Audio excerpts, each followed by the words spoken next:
Hello and welcome to the Farming Today podcast with me, Charlotte Smith. In this episode, more farmer protests about imports and prices. Let's start, though, with artificial intelligence. It's having an impact on many businesses around the world, and farming is no exception. So this week, we're looking at AI in agriculture. From monitoring the health of crops to measuring their uptake of water and improving animal welfare, AI is already being used around the country. Fernando Watchain, Professor of Engineering at Harper Adams University and Director of the Harper Institute of Technology, told me that many of the on-farm applications for AI involve the use of robots. We cannot think about AI right now without robotics. So the main uses that we can find right now is about the use of sensors with AI applications and those, using drones to get all the information and then to provide the farmer with enough information for a decision. Whenever we talk about AI, and particularly whenever we talk about robotics, we get on to talking about labour. And I've been doing this job now more than 20 years. And everyone always says, in about 5-10 years, we'll have robots that can work on farms. But we don't. I fully agree with you. So the robot that we developed to harvest apples is not going to be the same that we are going to use for harvesting, let's say, berries or spring onions or any other specialty crop or not. And that is a big issue because we cannot generalize. So when we're talking about, lack of human labor force and things like that, that is something that is actually happening worldwide. It's not a UK problem only. We are far yet to reach a solution in which we are going to have fully autonomous farms. And I'm talking about, for example, horticulture. Arable land is easier to solve. We have many examples. But when we're talking about horticulture, everything becomes more difficult. Handling vegetables, and you need like a different robot per each one of the assets. And that also makes it very expensive to develop and then for any farm to buy, doesn't it? Because it's prohibitively expensive, really. It is. We don't have yet the business model that could be adequate for our farmers. But we could definitely think about having robots to do special things that could be used to help field workers to be more efficient. So are you targeting in your work at the moment any particular areas of farming? Yes, we are actually working on poultry systems. We are deploying what is called legged robots. Those are robots that are able to walk. The job of the robots is about, controlling the dead assets, collecting eggs, moving them, checking on the health, everything that is related to the well-being of the assets. So replacing people? But more about replacing people is because when you enter into the poultry system, it's very unhealthy. So now you have a robot that is not affected, but that environment is not in contact with any other possible vector of contamination or whatever you want to call it. So we have a robot that is immune, and the animals react very well to the robot, unlike with a human, and it's doing the job. Professor Fernando Watchain. Civil servants will be spending time on farms. The Department for the Environment, Food and Rural Affairs has agreed a 4-year contract with the Allerton Project to provide training to its staff and deepen their understanding of modern British agriculture. The training builds on a course which Allerton ran for some Defra staff last year and also picks up on something mentioned by Baroness Batters in her review of farm profitability, as she outlined to MPs last month.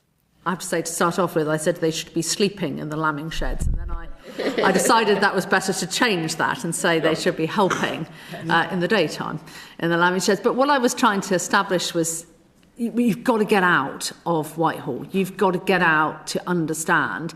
Equally, farmers have got to come in. So you've got to have change on both sides of understanding and working and developing together. Minette Batters talking to MPs there.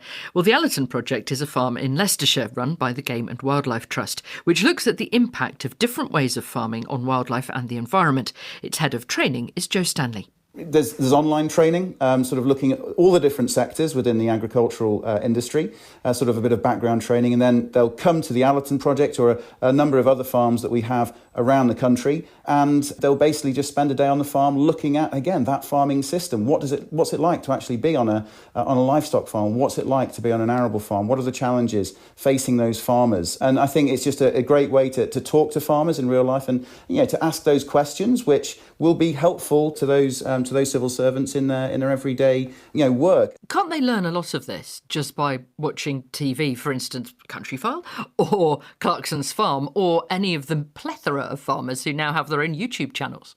Well, look, there's definitely good resources out there these days, Charlotte, isn't there? Look, the single biggest thing anyone can do to learn more about modern agriculture is to listen to Farming Today. Every weekday at 5:45, but nothing beats going out onto a farm and actually getting your trainers or your Wellingtons muddy and actually seeing it for yourself. And I think that's the value of this. This is something that Minette Batters picked up in her review, which came out last year. She was saying she was convinced that civil servants need to get out on farms, helping in the lambing shed, spending a day picking fruit, and farmers equally need to work along with them as well. There's a bit of give and take here, I'm guessing.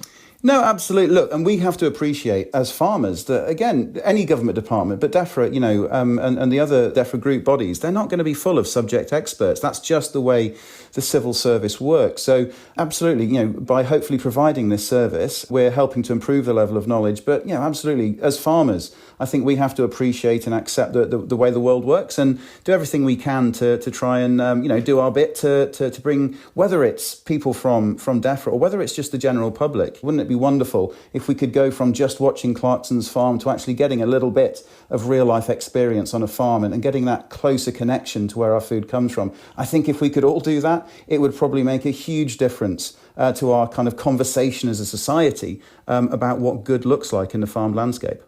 Joe Stanley. Over the past few weeks, farmers have been protesting at ports and around supermarket distribution centres. Why? Well, they say it's a combination of things, from concerns about the impact of imported food to the prices supermarkets pay for UK produce, along with continuing anger over inheritance tax on farms. The government has raised the threshold. Now farmers can pass on a farm worth up to £2.5 million without being affected. But some say that's not enough and they want the tax scrapped. These protests aren't backed by any of the farming unions and don't have organisers as such. So I spoke to a farmer who has been taking part. Philip Weston has a 300-acre arable farm in Northamptonshire where he also raises goats. Obviously, the IHT thing, a lot of people think we've had a bit of a reprieve on it. Well, obviously, it's not a bit of a reprieve. It's just a less amount that they're charging us now. But aside from that, as an industry, we've got bigger things at play. And actually, it comes down to the pure profitability of what we're actually doing here, really, as an industry. We're just simply not making enough money out of what we're doing. We've always had poor trade deals, and the supermarkets have never really paid us a fair share of what we're due out of the food chain process, shall we say. The British Retail Consortium, which represents the retailers, told the BBC food retailers source and will continue to source the majority of their food from the UK. They remain committed to supporting British farmers and have invested heavily in UK agriculture through partnerships, dedicated programmes and additional support. Ultimately, meaningful and lasting solutions will rely on collaboration across the entire supply chain. So how does a protest make a difference? Well, unfortunately, we've tried engaging in talks with these supermarkets numerous times in the past, and I'm afraid, as an industry, we've just put up with it now for far too long. So we are going to see more protests? Well, look, what are we now? We've done one a week, and we started on 5th of January. There's been ports hit amongst that as well, to bring awareness to the imported goods. Farmers are feeling passionate about this. You can have all of these retail associations talking about the fairness of things. Well, I'm sorry, at ground zero, if we're not seeing the profit out of it, I'm sorry, there's something very broken in this industry at the minute. Farmer Philip Weston. Philip Case is chief reporter at the Farmers Weekly.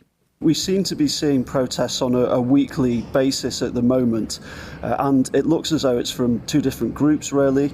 If we look first of all at England, there's a group of grassroots farmers that have come together, and they are mainly organising protests in the sort of the Midlands area, sort of Northamptonshire, Leicestershire area. They appear to be targeting supermarket distribution centres in that area. But then if we look over the water in Northern Ireland, just recently, over the last fortnight or so, Farmers for Action have started to coordinate protests, in particular targeting Tesco. The unions are very much distancing themselves from this. And certainly on the English side, nobody really wants to be seen as the organiser.